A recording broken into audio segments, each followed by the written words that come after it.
उद्धव ठाकरे यांच्या दिल्ली दौऱ्यानंतर घालीन लोटांगण वंदीन चरण अशा आशयाचे लागले बॅनर. एकीकडे उद्धव ठाकरे गटाकडनं कोणी पक्ष चोरला असे बॅनर लावले असताना कुठल्याही प्रकारचं नाव किंवा पुरावा न ठेवता ठाण्यामध्ये उद्धव ठाकरे यांचे घालीन लोटांगण असे बॅनर लागल्याचे दिसते आहे. या बॅनरवर सोनिया गांधी, राहुल गांधी, शरद पवार यांच्यासमोर उद्धव ठाकरे नतमस्तक होत असल्याचं दिसत आहे. संजय राऊत उभे असल्याचं देखील चित्रण करण्यात आलंय. विशेष म्हणजे हे दोन्ही बॅनर एकाच रस्त्यावर आणि समांतर रेषेत आहेत, जेणेकरून नागरिकांची नजर एका बॅनरवर पडली तर दुसऱ्या बॅनरवर सुद्धा पडली पाहिजे. या बॅनरमुळे संतप्त ठाकरे गटाच्या कार्यकर्त्यांनी त्या ठिकाणी गोंधळ घालत बॅनर काढला.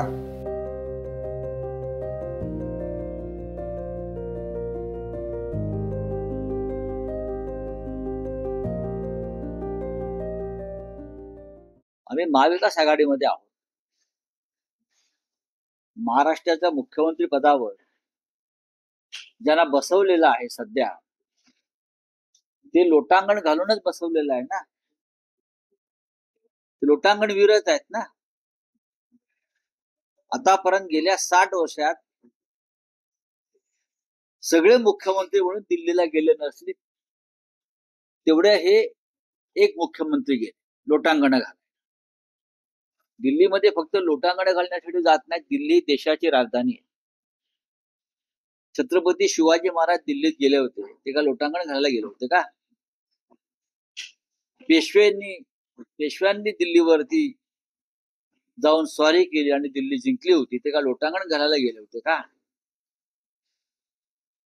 सह्याद्री हिमालयाच्या मदतीला धावला. आम्ही यशवंतरावांचा उल्लेख करतो, तो लोटांगण घालायला गेला होता का? चिंतामणराव देशमुखांनी नेहरूंच्या तोंडावर राजीनामा फेकला केंद्रीय अर्थमंत्री पदाचा, ते का लोटांगण होतं का? हिंदुहृदय सम्राट बाळासाहेब ठाकरे असतील, उद्धव ठाकरे असतील, यांनी दिल्लीशी जी झुंज दिली मोदी शहांच्या जुलमी कारभाराशी, त्या मोगलाईशी, त्याला लोटांगण म्हणता येणार नाही, त्याला स्वाभिमान म्हणतात. आणि आज महाराष्ट्राचे राज्यकर्ते दिल्लीच्या दारातलं पायपुसणं म्हणून जे बसले आहेत त्याला लोटांगण म्हणतात.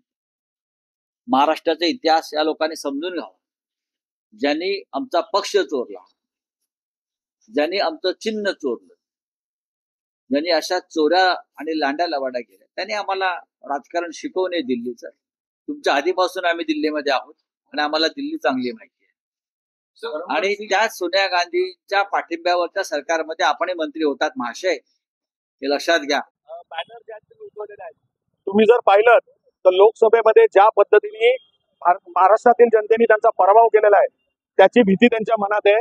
आज आमचा वाघ म्हणजे आमचे पक्षप्रमुख उद्धवसाहेब ठाकरे आज स्वतः ठाण्यात येत आहे. त्याची धास्ती कुठे त्यांनी घेतलेली आहे. त्यामुळे असे निनावी बॅनर लावायचं काम त्यांनी केलंय. हिंमत होती तर नाव लिहायचं होतं.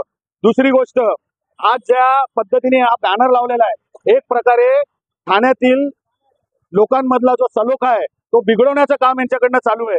यांना इकडे काहीतरी वेगळ्या प्रकारचं करायचं आहे, त्यामुळेच हा बॅनर लावला होता. माध्यमातून आम्हाला त्यांना एकच सांगायचं आहे, तुम्ही तुमच्या पद्धतीने राजकारण करा, पण शांततेत करा. ठाण्यातल्या जनतेला त्रास देऊ नका. याच्यामुळे जे काय लफडे होतील याला जबाबदार तुम्ही असतील.